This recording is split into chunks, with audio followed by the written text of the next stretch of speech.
Hey, I'm going to teach you how to upload a YouTube video and use some basic SEO techniques and the various settings for getting your YouTube video uploaded and out to the world. So this video is for someone who already has a YouTube channel created. If you do not have a YouTube channel created, please watch one of the other videos on how to create the actual YouTube channel. So let's get into it. First, we're going to go to youtube.com. and you're going to need to sign in if you're not already signed in. You'll know because your face will show up in the corner.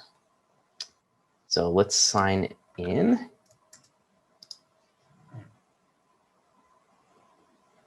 And see how your face, your logo, or your name, whatever it is, will show up here in the corner so that you know that you were logged in.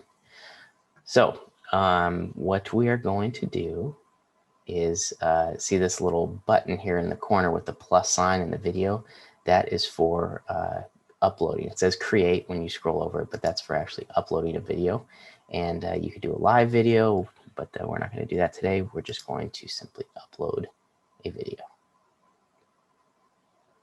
So you need to drag and drop your files. So you can select files and it'll open up, your window and you can go searching for it. I like to just open it up in, in my Finder here and just simply drag it in. That seems to be the easiest way to do it. And now we just wait.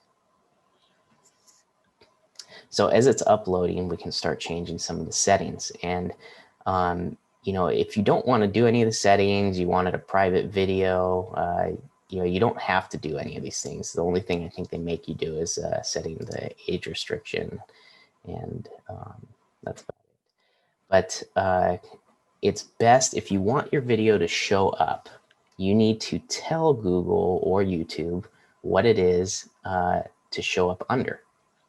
So just putting the address in here like this, will just make it show up when people search that address. So you need to, take some notes, do some research, and think about what is it that people would be searching for that would be relevant to this video. And I say relevant because if you put a bunch of tags that are heavily searched, like let's say this is a real estate video, but you start saying, hey, this is the best place to surf, surfing nearby, click this video for surfing.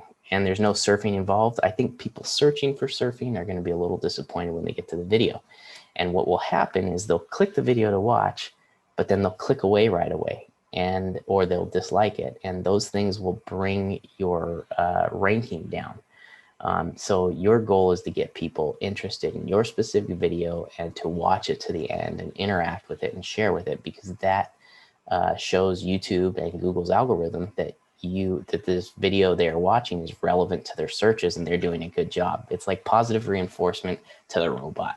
So you got to tell them that people have to tell them that they're doing a good job serving them the correct content. If they don't, they will lower your rankings so that this isn't served to them for those search terms. So what's a good search term? You'll have to search that for yourself. Typically well-searched terms would be like your city, real estate video. People might search that. You could, I like to go a little more specific. It could be a Beverly Hills real estate video, tour, showcasing a property for sale in a specific neighborhood. So we'll just say in my neighborhood, and you can fill in the blank later. So giving it a short, specific title is important, because this is kind of like the most important part. This is what people are going to read. So it says, oh yeah, I want to watch a Beverly Hills real estate video. I'll click that. But it also is telling Google, YouTube to serve it based on this. Then they also pull from other search terms in the description here. And it's kind of given a lower relevance, but still very relevant to people's searches. So if you leave these blank, which I find most real estate people do, you're basically saying this video is nothing. Like if it's blank, you're saying this video is blank. So how can people find it? So you want to, you could copy and paste your whole property description in here. But I find more unique content, stuff that's not going to be listed on Zillow, is better. So let's just give an example here. Yeah, I would say go for a paragraph. The longer the better. You just don't want to keyword stuff. And keyword stuffing is going like this. This video is about real estate. If you like real estate, check out this awesome real estate video. This is a real estate listing. Okay, that's keyword stuffing. And what happens is YouTube really tends to feel that this is spam. So you want to have a good listing description that one is written for humans, but also written for the robot. And when I say the robot, it's you need to put terms together that it can say, oh, this is real estate or properties or houses. So what are the terms you want? Let's say Beverly Hills houses, mansions in California, cool listing videos, MLS property tours. And so we're going to take these terms and we're not going to stuff them together like that. We're going to use them as a reference. And we're going to go, check out this awesome, do spell check after, check out this awesome Beverly Hills house for sale. It is surrounded by ocean views and beautiful California mansions. So we start working these different key phrases in, and what will happen is a human's going to say, see this, check out this awesome Beverly Hills house for sale. Oh, cool. A robot is going to be looking for their search terms like Beverly Hills house for sale, or Beverly Hills house, or just Beverly Hills in general.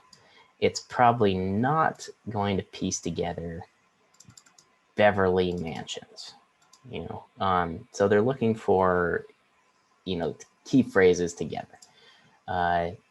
So this, and then make sure you delete these. So you want this description to be long. The longer, the better. The more information, the better. Just don't get too spammy and keyword stuffing. If you need to, just copy and paste your description from your property. Your property description that's probably in Zillow or the MLS. So, okay, so we have our, we have a good title, and let's say we have a nice description here that's about a paragraph or two. You could throw in your link, and how to contact you is always a good idea. Then you're going to have different thumbnails that you can select that will, and a thumbnail is basically the photo that's displayed here. Now, typically, I do not like the photos that YouTube selects.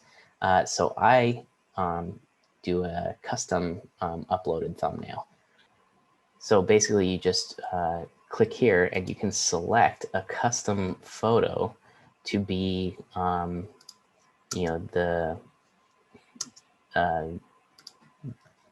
photo that people see. So see, this file is too large. You need it to be 2 megabytes. And there's different ways you can compress it in different websites.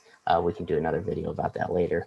But basically, you're going to upload your thumbnail and you're going to select which one you want displayed. I like this one, so I'm going to go with that.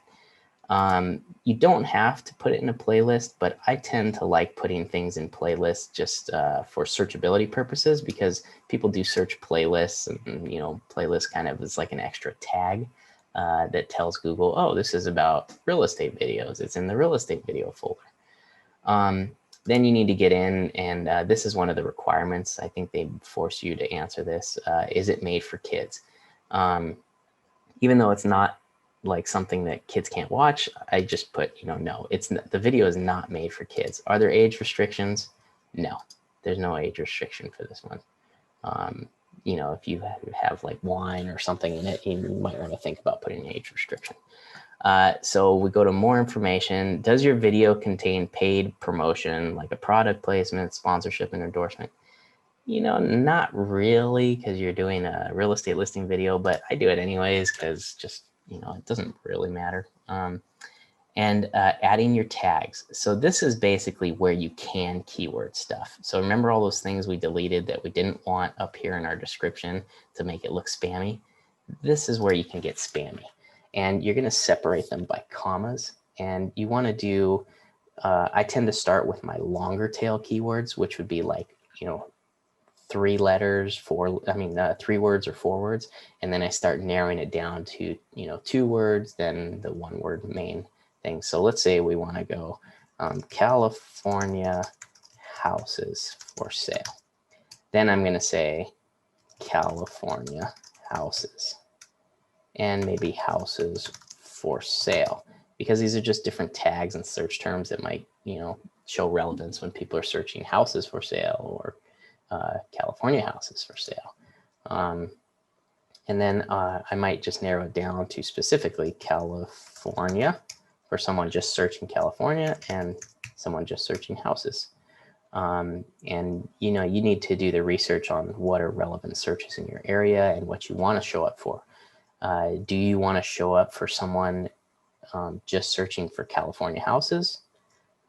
Probably not. You might, but you might want more specific, somebody looking for a California house for sale, or more specific to the neighborhood where your house is. You see you got 500 characters, so you can just load it up, and every word you type, you put a comma, and it makes it its own tag. And you just keep typing until you run out of space, and it'll tell you when you run out of space. Your video language, you don't have to do it, but it doesn't hurt to put it in. It just, the more complete you fill these things out, the better your results are in search. So if you have captions, you can actually do your own subtitles and captions here. And captions do help you rank now. They do work, because these YouTube basically crawls your video and turns your voice to text, and now your voice shows as relevant wording to the searches. So you can add your own. Don't abuse this. Don't put spam. You will get marked as spam. Put a real subtitle, like what is actually being said there. The recording date, you don't have to. I like to put it on there just because people will, people can search for that type of thing. Not so much for these types of videos, but, if you have like news and things like that, it could be more important. Always do your location, because real estate, as I always say, real estate marketing is specific to your location. People, even if they're in another country, if they're searching for some place to live, they're not searching a place to live in the US. They're usually searching specific to a city or to a neighborhood, sometimes to a county, but it's usually specifically to a neighborhood or a city or a section of a city. So here is, do we want to allow embedding? And what embedding is it's a code that people can take that code and drop it into their websites or their emails. And instead of just a link like this, an embed will show the full video on their website. So if you don't want people displaying your video on their websites, then you wouldn't allow embedding. I say if you're marketing real estate, you probably should allow it, because you want people sharing it and posting it up on their video and on their websites. Publish to subscriptions feed. So this basically goes to your followers. If you have followers, when you upload it, it sends them a notification that says, hey, my realtor just uploaded another video. If you have videos that you just want to like put up a bunch all at once, I wouldn't do that, because it just kind of overloads people with a bunch of junk. You want specific videos that, you know, get people engaging with them. You don't want people just like not looking at it, or, you know, unfollowing you because they're tired of getting all these notifications from you. So, but this is one video, you know, I want my followers to see it. They show that, you know, to see that I'm active and I've got another listing. So category, you know, it's not a big deal for these types of videos unless you're really trying to like become the #1 video in a certain section, or, you know, you want to rank high in a certain category. But, you know, you might as well. Which one do you put it in? You know, it's up to you. How-to style, travel and events. You know, you could even put it in education or film and animation because you made the video. I would probably go for like people and blogs or travel and events because it's kind of location oriented. You know, but that's up to you. It depends on the specific video that you're uploading. So comments, I allow comments because and a lot of people don't like comments because they get spammed, or they get, you know, competitors saying awful things about them. Whatever it is, a lot of people don't like comments. I think comments are good because it shows engagement and it helps you rank higher. The more comments you have, the better. Even bad comments are not typically bad, you know, unless you have an overwhelming amount of them.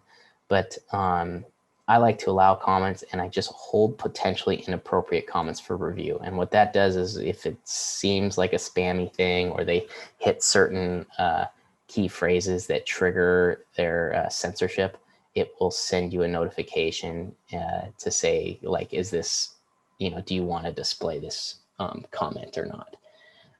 You could hold all comments for review, but then you find yourself like having to monitor this all the time to, you know, approve comments. And, you know, that's typically not good unless you have like a real hostile environment or something. I wouldn't do that. Disable comments altogether. I typically wouldn't do that either.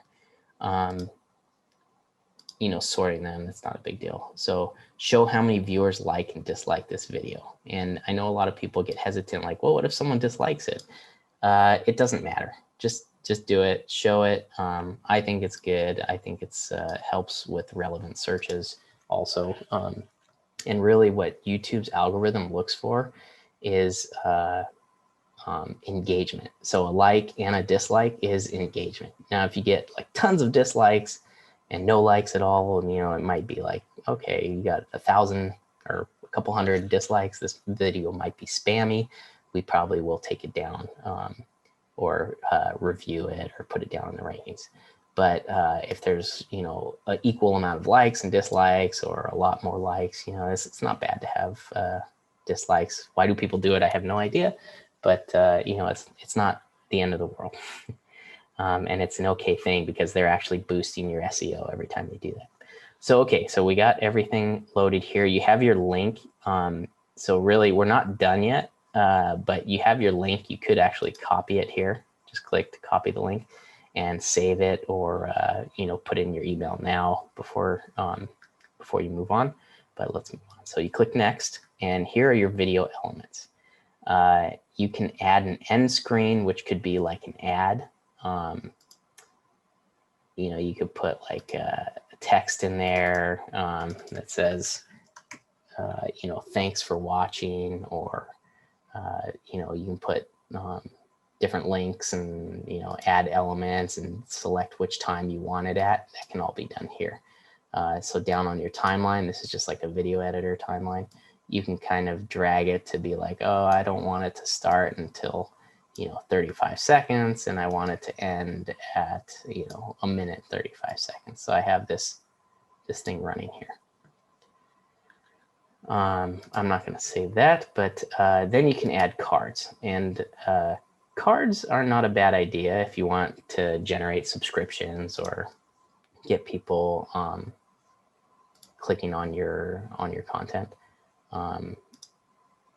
So like I could select, you know, a playlist here, and it says suggested playlist here at the top, and, you know, it's not a bad idea to do. I typically like to drive people not to my YouTube channel, but to drive people for real estate purposes to the listing website. You know, not more listing videos. So that more likely be done in your ad end screen, where you could drop in and say like, visit my website, you know. I think that's a better use of it for real estate purposes. But you can also not add anything. You don't need to. It's not a big deal. And it does help, not so much with the SEO of this video, but having those, you know, can contribute to SEO factors for your website. If you're putting a link to your website, you do have to get your YouTube channel approved to be able to display your website. So some people might not be able to do that. We can make a video, or you can check out the video about how to get your YouTube channel approved for different things like that, like monetizing, being able to set up links, because YouTube doesn't want just anybody to be able to put a bunch of spammy links on their videos. So do you want your video private? And what private does is it's just for you. You have to be logged in to your channel to see it. Even if you're on your computer, if you're not logged in, you will not see this video. Unlisted, however, makes it so that it's not searchable. It's not going to show up, but you can still send the link to people. So like if you were doing a private, you know, tour of an open house and you wanted to send it to a specific client, you could put it in unlisted, share that link with them, and not everybody will see what it is. You know, can people still access it? Yeah, if they have the link, they can watch it, and it's, you know, it's up there. So if it's something you really don't want people seeing, then I would not do that. Just put it private or don't upload it at all. But for most of your listing videos and your typical real estate videos, you're going to want to put public. This is basically so that everybody can see it. Instant premiere, I think this stuff's kind of like pointless for most listing videos.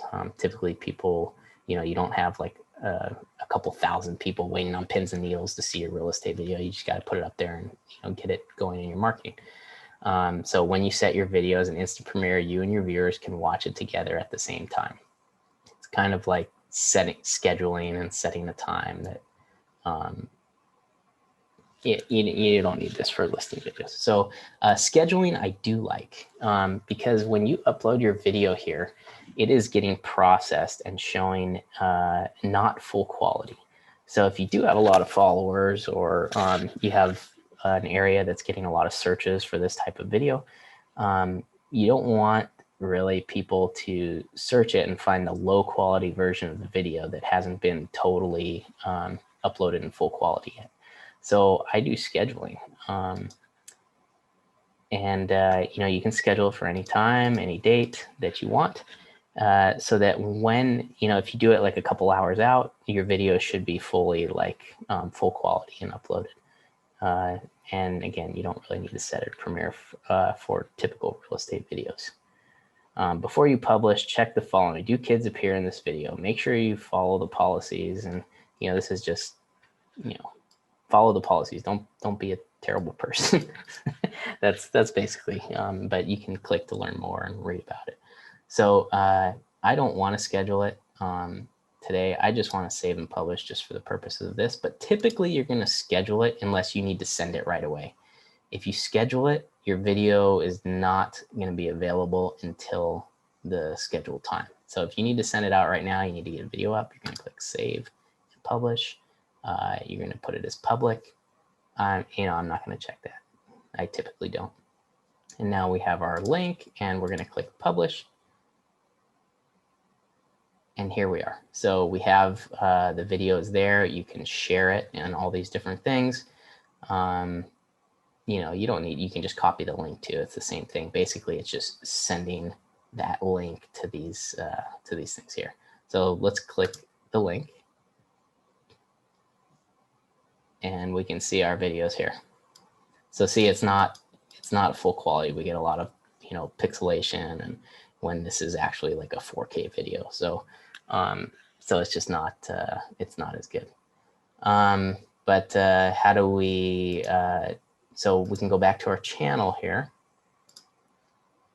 And now we can see that our video is uploaded in our list of videos. And so if you need to make any changes, you just simply go back to your area here. So let's say you're out of YouTube, you want to come back to your dashboard, you're going to click content, and here's your list of videos, and now you can edit it. You can see the analytics, who's viewing it, who's commenting, that kind of thing. Read the comments. You can view it on YouTube. Here's some other options you probably don't need, like, unless you want to pay for ads. So let's click on details, and let's say we just want to update the editing. So here you just add whatever. This is a cool video, and now we save it. And when we go back to the video, we'll see in our description that this is a cool video was added. All right, so now that we have our video uploaded and everything's good here, you can go to the actual URL, which is where we went here. So that was this link that you were given. And if you want to share it, you can share it directly from here. But if you want to embed it, you're going to click share and embed. And this gives you that code that you can just drop into like your websites, and it'll display the video like this, not just a link. Social media, on the other hand, you don't typically need to get the embed code. You just click share, do it here, or just copy the link in. And when you drop that link in, it like grabs all the information and displays it, typically like for Facebook and Twitter. You know, one of the last few things I like to do is just because, you know, YouTube likes engagement. That's what gets it going. I'll watch it all the way through once to make sure it's clean and there's no issues. Then I'll give it a like on my own channel, and I'll even give it a comment. And when you're commenting, the comments are taken into account. So you want to give a comment like, thanks for watching this Santa Barbara house video, whatever you're doing. Just a key term that you put in. You click comment and the comment's there, and that's about it.